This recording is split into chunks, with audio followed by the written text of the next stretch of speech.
시편 11편 들어가겠습니다. 시편 11편 1절부터 보겠습니다. 내가 주를 의뢰하노라. 어찌하여 너희는 내 혼에게 말하기를 새처럼 너희 산으로 도망하라 하느냐. 보라, 악인들이 그들의 활을 당기고 그들이 화살을 시위에 대나니 이는 마음이 바른 자를 그들이 몰래 쏘려 함이라. 기초들이 무너지면 의인이 무엇을 할 수 있으랴. 주께서 그의 거룩한 성전에 계시며 주의 보좌가 하늘에 있으니 그의 눈은 사람의 자손들을 보시고 그의 눈꺼풀은 그들을 감찰하시느니라. 주께서 의인은 시험하시나 악인과 폭력을 자랑하는 자는 그의 혼이 미워하시는도다.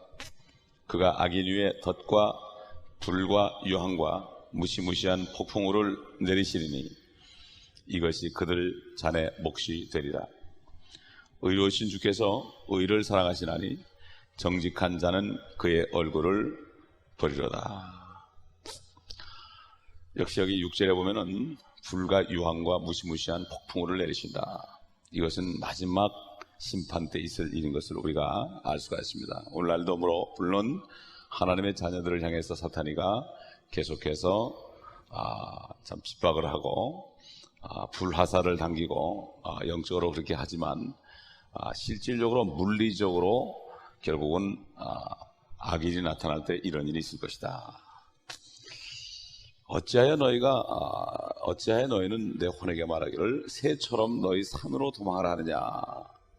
어처구니 없는 일이거든요. 왜 도망을 해야 되느냐, 산으로. 산에 가면 어떻게 사느냐 말이죠. 예수님께서 마태복음 24장 16절에 그 환란을 바라보시면서 또 로마 디도 장군이 이스라엘을 침공한 걸 바라보면서 그때 유대에 있는 자들은 산으로 도망하라, 이렇게 얘기했습니다. 그렇기 때문에 참 어처구니 없는 일이죠. 산으로 도망가서 살아야 되니 집을 다 버리고 산으로 도망가야 됩니다. 옛날 유대인들 2차 대전 때 보면 다 뺏겨서 집에 있는 걸 다 놓고 그냥 나왔습니다. 다 놓고 나왔어요. 가방 하나 챙기고 뭐 이것저것 챙겼는데 그것까지도 다 뺏겼습니다. 예? 어처구니 없는 일을 당했습니다. 시편 55편 6절에 봐도 또 다윗이 이런 고백을 했습니다. 비슷한 고백을 하는데 내가 말하기를 내게 비둘기처럼 날개가 있다면 그러면 내가 멀리 날아가 안식하리라. 오늘날도 고통받는 그리스도인들이 너무 고통스러우면 어디 날아가고 싶다, 빨리 천국 가고 싶다, 이렇게 고백하는 것처럼 참 우리는 앞으로 마지막 참 주님이 재림하실 때 일어날 일들을, 이루어지지 않은 일들을 바라보고 있습니다. 그래서 참 이스라엘 민족들은 아직까지도 피난하는 일이 안식일에 일어나지 않도록 기도하라는 주님의 그러한 말씀을 그들이 알아야 됩니다. 안식일에 일어나지 않도록 기도하라, 이렇게 주님이 겨울이나 안식일에 일어나지 않도록 피난하는 일을 플라이트라고 해서 비행기를 타고 떠날 것이다, 이렇게 얘기했고, 출애굽기 19장 4절 보면은 독수리의 날개들로 실었다. 독수리의 날개를 실어서 이스라엘 민족을 이집트에서 광야로 인도하셨다. 독수리의 날개다. 마치 독수리가 그 새끼들을 날개가 없는 것처럼 그렇게 업어왔다. 그래서 요즘에 그 Wings of Eagles라는 비행기를 통해서 지금 소련에 있는 유대인들을 지금 계속 이스라엘로 실어 나르고 있습니다. 이렇게 앞으로는 비행기를 통해서 결국 광야로 그들을 들어가게 하실 것이다. 페트라로 다시 그들을 인도할 것이다. 다시 일어납니다. 성경이 오묘한 것은 구약에 있는 말씀들이 두 번 일어난다는 사실이에요. 그 당시에 일어나고 또 두 번 마지막 때 일어난다. 그래서 선지자를 통해서 예언하실 때 그 당시 바벨론에 포로로 잡혀갈 것을 예언하시면서 또 동시에 더 큰 바벨론을 통해서 그들이 그런 일을 당할 것을 말씀하셨기 때문에 이 구약 속에 있는 예언을 모르게 되면은 성경이 아무 의미가 없고 지나간 얘기로 끝나게 됩니다. 참 우리가 이 마지막 때 우리 사는 그리스도인들도 참 영적으로 이 말씀을 정해 본다면은 참 우리가 주님을 신뢰할 수 있는데 왜 도망가야 되느냐, 그런 일이 많죠. 지금 중국 같은 나라도 계속 도망 다닙니다. 주님께서 창조주 주님을 믿는데 왜 우리가 도망 다녀야 되느냐? 왜 도망 다니면서 성경을 배워야 되고 왜 도망 다니면서 예배를 드려야 되느냐? 참 이런 외침을 아직도 하고 있습니다.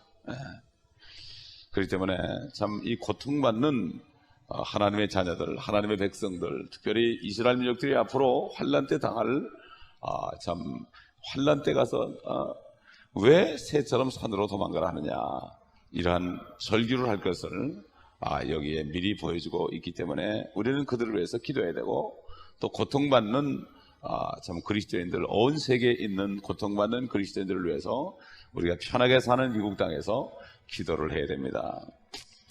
2절의 악인은 참 9장 17절에 있는 악인, 9장 17절에도 악인은 지옥으로 돌려질 것이요 하나님을 잊어버린 민족들도 그러하리라. 역시 악인. 10장 2절, 3절, 4절에도 보면 악인이 나오죠. 이것은 한 사람, 이 악인은 적그리스도를 나타내는 것이다. 물론 그 치하에서 사탄의 영을 받은 사람이 많이 있죠. 아직도 악인들이 많이 있습니다. 그러나 여기서 특별히 악인이라고 단수로 한 것은 그 최후의 적그리스도가 어떻게 될 것인가, 여기에 대해서 다시 한번 말씀해 주고 있는 것입니다.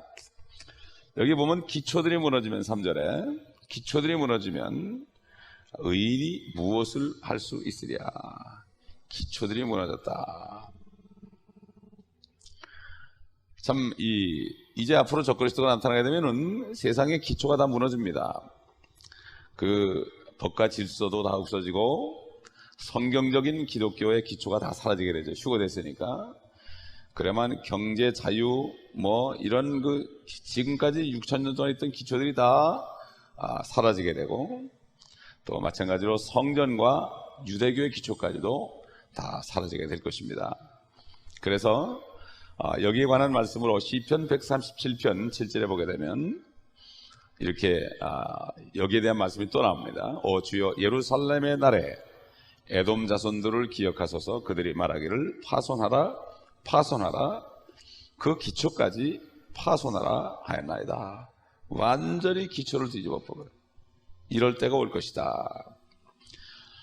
또 요한계시록 11장 2절에도 이방인들이 성전을 짓밟을 것이다. 이제 예루살렘의 성전이 다시 재건됩니다. 후 3년 만에 가면은 거기 11장 2절 보면 성전 밖에 있는 뜰을 남겨두고 측량하지 말라. 이는 그것을 이방인들에게 주었으며 그들이 42달 동안, 후 3년 말이죠, 그 거룩한 도성을 짓밟을 것이기 때문이라. 결국 파손하라 파손하라, 기초까지 다 파손되는 일이 이 땅에 일어날 것이다. 그렇기 때문에 우리는 정말 이러한 앞으로 한 가지 남은 일을 바라보면서 참 위로받을 것이요, 우리는 기초를 튼튼히 해서 주님 오실 때, 주님 만나면 이 땅에 엄청난 일이 벌어질 것을 보게 될 것입니다. 그래서 그 4장 4절로 7절 보게 되면은 특별히 그 거룩한 성전이 나오는데, 주께서 그의 거룩한 성전에 계신다. 하박국에서도 그 성전이 나옵니다. 성전이 나옵니다. 그리고 주의 보호자는 하늘에 있다. 그의 눈꺼풀은 그들을 감찰한다. 눈꺼풀은 그들을 감찰한다. 이거는 하나님을 인간적인 방법으로 이렇게 표현한 거죠. 하나님이 보고 계신다는 것을 실감 있게 처리한 거죠. 잠언 15장 3절에 봐도 주의 눈은 어느 곳에서나 악한 자와 선한 자를 살피시느니라. 항상 감찰한다는 것은 아주 자세하게 감독하고 관찰한다. 그래서 그 보응을 하시겠다 하는 얘기죠. 그러나 악한 사람들은 마음에 이르기를, 어리석은 사람들은 하나님이 없다 한다. 하나님이 나를 보시겠느냐 한다. 이런 일은 오늘날도 세상에서 자행되고 있고, 심지어는 교회 안에서도 자행되고 있는 것들을 볼 수가 있습니다. 꼭 하나님이 말로는 살아있다 그러는데 행동은 하나님이 마치 안 계신 것처럼 행동하는 이런 때에 살고 있습니다. 마음에 이르기를 하나님이 없다 하도다. 이건 행동으로 나타나는 거죠. 그러면 주님께서는 너희가 입술로는 나를 존경하지만 마음은 내게서 멀도다, 이렇게 주님께서 책망한 것을 볼 수가 있습니다. 의인은 시험을 하신다 그랬습니다. 의인은 시험을 하신다. try라는 거는 그 유혹이 아닙니다. temptation이 아니고 try 하는 거는 연단한다 이런 얘기입니다. 의인은 연단을 한다. 연단을 하다 보면 때로는 징계도 받습니다. 그런데 여기 try는 그 유혹이 아니라 시험이기 때문에 의인은 더 참 연단을 해서 더 의롭게 하시는 거죠. 이걸 알 수가 있습니다. 그런데 악인들은 미워하신다고 그랬습니다. 악인들은 그의 혼이 미워하신다. 악인들은 하나님을 미워하신다고 그랬습니다. 그러나 이 악인들은 참 이 땅에서 마음껏 살다가 나중에 마치 미끄럼틀 틀어진 것처럼 졸지에 망한다. 시편 73편에 아삽이 성소에 들어갔을 때 그 결과 악인의 결말을 봤다고 그랬죠. 그래서 그 악인들을 바라보면서 참 부러워했던 그 마음을 나는 마치 짐승 같았다 이렇게 주님 앞에 회개하는 장면이 나옵니다. 요즘도 그리스도인들이 세상 사람들은 다 모든 게 잘 되는데 참 자신들이 모든 게 안 되고 힘들고 연단을 받을 때 왜 나는 이렇게 하나님께서 이렇게 내가 뭐가 미워서 이렇게 하는가 이렇게들 생각을 할 때가 있지만 사실 그렇기 때문에 사도 바울이 우리가 바라는 것이 이생뿐이라면 가장 비참한 자다. 그러나 우리는 이생을 바라는 게 아니라 이생에서 주님의 형상으로 영광로 속에 들어가서 주님의 형상으로 닮아가는 기간이지 이생에서 무엇을 받아가지고 누린 때가 아니기 때문에 참 부활의 소망 속에 살라 이러한 권면을 고린도교회 성도들에게 한 것을 우리가 기억합니다. 사실 그 의인을 시험하신 예 중에서 가장 큰 예가 있다면 좋은 예가 바로 욥이죠.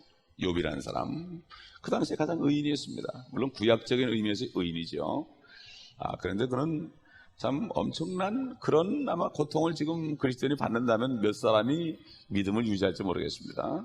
그런 고통을 받는다면 자타가 아마 낙심하고 그 자신도 낙심하고 보는 사람들도 시험 들 거예요 아마. 그렇기 때문에 결국 야고보에서 보면 너희가 욥의 인내를 보았고 그의 결말을 보았다. 바로 이것은 앞으로 유대인들이 받을 그 환난 때의 고통을 미리 볼 수 있고 또 그리스도인들이 지금 받는 고난을 우리가 볼 수가 있습니다. 첫째는 유대인이요 둘째는 이방인입니다. 이 악인은 하나님께서 미워하신다. 그래서 폭력을 사랑하는 자는 그 혼이 미워하신다 이렇게 5절에 말씀하신 거죠. 6절에 있는 말씀은 이제 천년왕국이 끝나고 나서 마지막 심판이 있을 때 요한계시록 20장 9절에 있는 것처럼 그때 불못에 마귀가 떨어지죠. 물론 주님이 재림하시자마자 거짓 선지자와 적그리스도를 먼저 불못에 던져버리고 마귀는 천년 동안 저 깊은 구렁 속으로 무저갱 속으로 천년 동안 잠시 가둬뒀다가 천년이 지나면 그를 다시 끄집어내서 다시 유혹하게 하죠. 그래서 믿지 않는 사람들 다 그 유혹에 넘어가는 사람들 그들을 다 불로 심판한 후에 마귀도 불못에 던지면 거기에 거짓 선지자와 적그리스도가 이미 있더라 이렇게 얘기했죠. 천년 동안 그들은 이미 거기 있었죠. 에스겔서 38장 22절 보면 환란 때에 저 러시아 군대들이 이스라엘을 침공하는 장면, 물론 모든 민족이 다 침공하죠. 그 장면이 나오는데 이 환란 때에 그 주님께서 그들을 심판하는 것도 유황불로 한다고 그랬어요. 우박으로 하고 이것은 바로 마지막 그 천년왕국 끝에 문자적으로 성취되는 불못의 하나 예표죠.